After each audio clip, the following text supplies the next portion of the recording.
Election से जुड़ी मजीद खबरें भी शामिल करेंगे। फिलवक्त आपको लिए चलते हैं स्टूडियो की जानिब। बहुत शुक्रिया।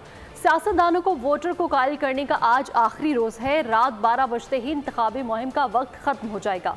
किसी उम्मीदवार को कोई इज्तिमा या सियासी सरगर्मी की इजाज़त नहीं होगी। एक रोज़ के वक्फे के बाद जुमेरात को मुल्क भर में कौमी और चारों सूबाई असम्बलियों के लिए वोटिंग होगी। इंतखाबात के पुरअमन इनेकाद के लिए पाक फौज के दस्ते पंजाब भर से मुख्तलिफ अजला में इलेक्शन ड्यूटी के लिए रवाना हो गए।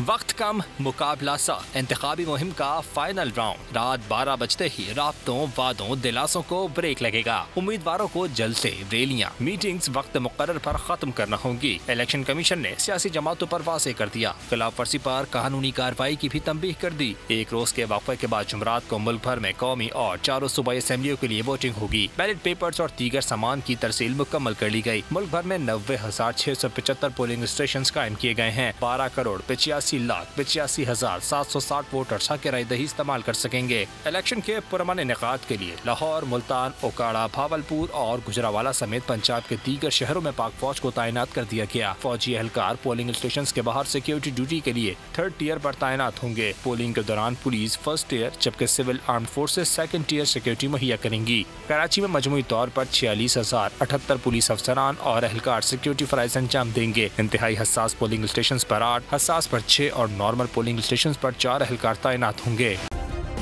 सब्सक्राइब करें और बेल दबाएं ताकि कोई खबर रह न जाए।